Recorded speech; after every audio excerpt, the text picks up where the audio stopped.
Hello guys, good morning, good morning, good morning. Welcome back po sa ating channel. So for today's video, yung ganap natin for today. So ngayon guys, nakainit na tayo ng mainit na tubig.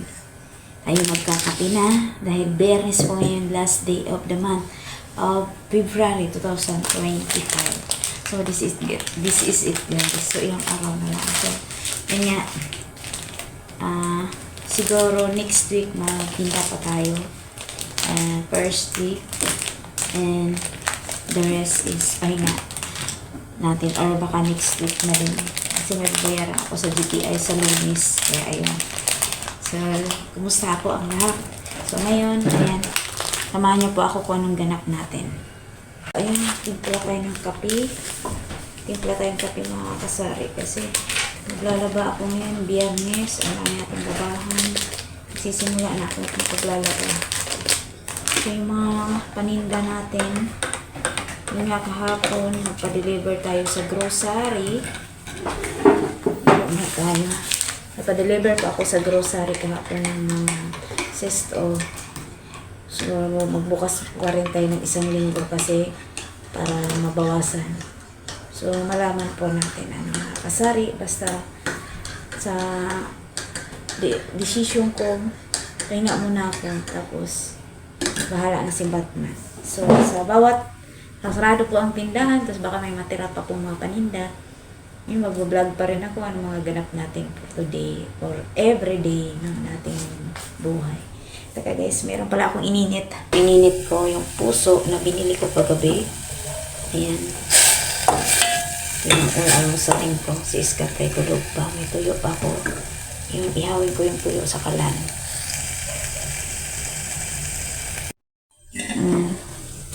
Tapos ilipat natin yung tuyo at 2 perasos. Gusto ko lang ng tuyo or fried fish kasi kagabi hindi ako nakakain ng maayos kasi 2 peraso lang sunog na. Pwede naman sanang iprito pero parang type ko ngayon ang inihaw. Ayan. Bukas na ako ng tindahan, mga kasari. Tapos, may boy naman. Ayan. Ito yung puso gabing tira.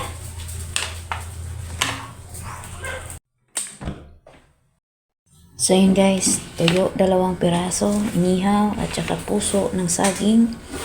Nabili natin, ininit natin, at saka yung kape. Kain na tayo. Ang bahay ko kasi yung sa metro. Yes, Lord. Hallelujah. Salamat at sa aking salamat. Palain po ito, Lord. Hallelujah. Bigyan palakasan karungan. Nawais daman namin sa mga sa iyo. Salamat, Lord. Sa sunat, Lord. Hallelujah. Thank you, Lord. Sa katagumpayan sa maghapon. Salamat, Lord. In Jesus' mighty name. Amen. Alis ka na ba? Nasaan ko ano yung dito? Kita ka. Punta ka na lang.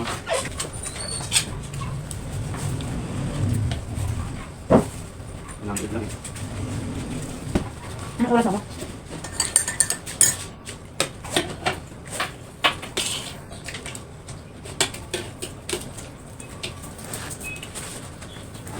Magpaano ka? Bumili ka muna kaya doon sa tabi ng Boroloy ng 2 kaha.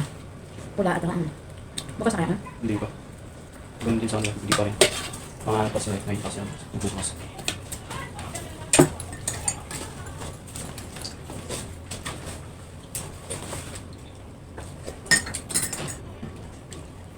Nagdala ka ng baon? Yung pagkain ko. Ganda. Paparang dugo. Balik na. Tayo po guys, tayo po ngayon ay nakaligo na. At magsisimula na yung araw natin sa pagbiyernes. Marami akong labahan kaya marami ding trabaho mga kasari. So ayan. Yung mga puti nandun na sa labas nakapagsimula na tayo mga kasari. Ayan.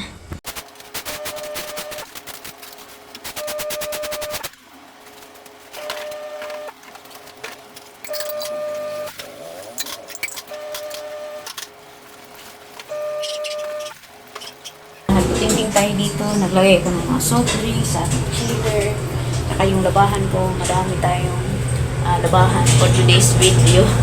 So ayan, ganito po ang ganap natin dito sa akin. Hindi naman tayo pwedeng Sa probinsya maganda na. Sa maraming ganap din sa probinsya. Marami kang magagawa. And ayan. So ayan, maraming salamat po sa inyong panonood na hindi ka nagsawa. Ngayon ay last day of the month. So siguro next week hanggang next week ako magtinda. Pero yun nga, bahala na. Kasi nga, wala na din ako mapaninda. Parang napagod ba ako at natamad. Yun, na-discourage po ako sa mga bagay-bagay. So ayan. At nawa, paliwanag sa akin ng Lord kung ano po yung talaga, ano po yung gustong mangyari, asari. So, ayan. Salamat po sa inyong panonood. I-share ko muna yung baso ng mga soft drinks. Wala nga kabenta tayo na. Nakabili na pala ako ng 2 kahang sigarilyo.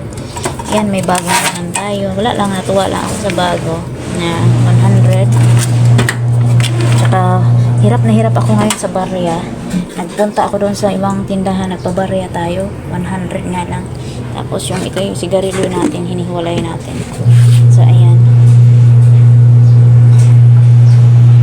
Kahit oro. Dahil maglaba nga tayo, ayan. Malaki na nga ang space ng aking lugar na to kasi nawala na yung iba nating mga anong tawag yun, aparador dyan, na mga nilalagay. Malaki na ang space sa paglalaba. Ayan, ang ating tindahan, marawak na yung ating galawan kasi nga nabawasan na. Dito naman yung mga soft drinks natin, ayan. Pati mga soft drinks yung bote, wala na din guys. Dalawang kahon na lang yan, 3 dapat yan, kalahati yan. Tapos yung aking 8 ounce. At yan po ang lahat ng aking mga paninda dyan.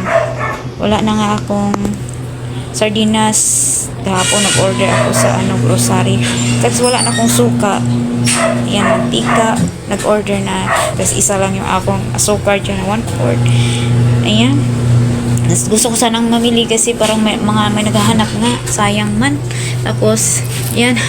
Itong ito sa istante ko. Wala na nga akong mga candy. Ayan. Biscuit. Ayan. Tapos, ayan. Ito yung ating chiller. Ayan, kahapon na delivery natin. Kumuha ako ng 4 na flavor na mga sesto. Ayan, at sito na 3 peraso lang na sito. Hindi na po ko kuha ng mga mismo kasi hindi naman siya ganun mabenta. Minsan ma-expirean pa. Mabilis kasi ma-expire yung ganitong bote. Ito hanggang April pa. Ayan. Tapos, ito talagang mabenta sa atin. Ito sa baba. Ayan, madalas kong binibili. So, yan, parang dinagdagan ko siya kasi ito sayang naman yung kuryente. Ayan, lalo na nga mainit dito guys. Makakasari ang ating lahat. At tayo mag-continue na sa paglalabada. At naway matapos ngayong araw na parang bukas, sayahay na tayo at magtupig na lang yung anak ko sa mga bisaya, mga sinasakay natin. So, ayan, maraming salamat. Thank you so much sa inyong panonood. And thank you sa mga nagsubaybay, si Spracy, Nanay Tess, sa mga kapwa ko kasari dyan. Thank you so much po. Sige lang, laban lang tayo. Pero, yun po ang decision ko. Kasi ang mga ng permit guys, isa po yung problema ko. Permit, as nilipat kami. Ay, talaga naman. Kahit hindi ako mag-renew or hindi ako sinisita, lalaki po yung babayaran ko sa permit. Yan po ang pinakaano ko. Saka yung palipat-lipat kami na ng bahay, ang hirap po talaga guys. So, naway isang araw, kalubaan tayo ng Lord, ng bahay, sariling negosyo, bonggang-bonggang pagpapala galing sa Kanya. Kaya kung tayo man ngayon na-discourage sa buhay, hingin po natin sa Lord. Kasi siya po yung magbigay sa atin ng lakas. Minsan parang hindi natin alam paano. Kaya pray lang tayo. So yun, bibigyan tayo ng tutulungan tayo. Kasi yun nga sabi niya, pangako niya yun. Sa Jeremiah 33, ang sabi niya, lumapit kayo sa akin at ako'y tutulong sa inyo at ipahayag ko sa inyo ang mga dakilang bagay na hindi pa natin nalalaman. So, nakakamangha. Tapos kaya yung mga pangako niya, hindi tayo iwan, hindi tayo papabayaan. Sa Hebrews 13:5, yung mga pangako niya na sa Mateo 7:7, na sabi niya, humingi kayo at ayo'y pagbibigyan. Humanap kayo at kayo'y nakakahanap ko at kumatot kayo at kayo'y pabubuksan. Kaya panalangin lang talaga mga kasari. So ayan, salamat sa kahit man ganun, marami tayong inaalala sa buhay. Ang kapayapaan ay nasa atin. Thank you, Lord. Mahalaga po yun. Kasi, para kayo ay makakatulog ng mahimbing. Hindi kayo mag-isip ng sobra-sobra. So, ayan. Maraming salamat. Hanggang sa muli. See you my next vlog. God bless for everyone. And don't skip sa ads para tayo ay mama. Thank you guys. Sorry, hindi pa tapos sa paglalaba. At may papizza si ako. Sis Gab, thank you so much.